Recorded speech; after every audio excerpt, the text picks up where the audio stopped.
அங்கே அந்த டைரக்டருக்கு சம்பளம் கொடுக்கவே இல்லை, ஆர்கேஎஃப்கிட்ட பணம் கிடையாது. இது ஆர்கேஎஃப்ஐனுடைய அவர்களுடைய வளர்ச்சிக்கு தலைவர் வந்து நண்பனுக்காக உதவ போய் மாட்டிட்டு முடிச்சுட்டு இருக்காரு. இப்போ சுந்தர்சியை எடுத்துக்கிட்டிங்கன்னா 30 நாள் 35 நாள் படம் கொடுத்துருவாரு. சுந்தர்சிக்கு சம்பளம் பெருசாக ஒன்றும் கிடையாது. அவர் எடுக்க போகிற காம்பினேஷன்ஸ், அவர் எடுக்க போகிற என்ன சொல்கிறது சைடு ஆர்டிஸ்ட்லாம் பெருசாக இருக்க மாட்டாங்க ஒன்றும். அது போக ஒரு காமெடியாக ஒரு பெரிய செட்டுகள்லாம் இல்லாமல் சூப்பர் ஸ்டாருக்கு தகுந்த ஒரு பட்ஜெட்டை போட்டு படத்தை எடுத்து கொடுத்து ஒரு 200-300 கோடியில் படத்தை கொடுத்துட்டு ஒரு 500-600 கோடி சம்பாதிச்சுட்டு போயிடலாம் அப்படின்றது தான் டார்கெட்டு. இப்போ இது ஓப்பன் ஆயிடுச்சு. இன்னைக்கு சுந்தர்சி இல்லைன்னா வேறு யார் கேஎஸ் ரவிக்குமார்ட்ட போக முடியாது. ஏன் கேஎஸ் ரவிக்குமார்ட்ட போக முடியாதுன்னா அவர்கிட்ட என்ன இன்னும் பழமை வாய்ந்த கதைகள் தான் இருக்கும். அவர்கிட்ட இன்னும் பெருசாக ஒரு ஸ்டஃப் புதுசாக இருக்காது.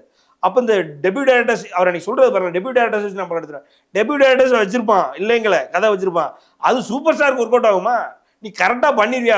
ஓ லாபத்துக்காக நீ பிஸ்னஸ் பண்ணிட்டு என்ன பண்ணிடுவா? 200-250 கோடியில் ஒரு படத்தை முடிச்சுட்டு நீட்டாக ஒரு 500-600 கோடி படத்தை விற்றுட்டு வெளியில் விற்றுட்டு அதில் ஒரு 200 கோடி தலைவர் கொடுத்துட்டு இவரு ஒரு 200 கோடி எடுத்துகிட்டு வெளில போயிடுவார். படம் ஓடலைன்னா நாங்கள் தானே பதில் சொல்லணும்.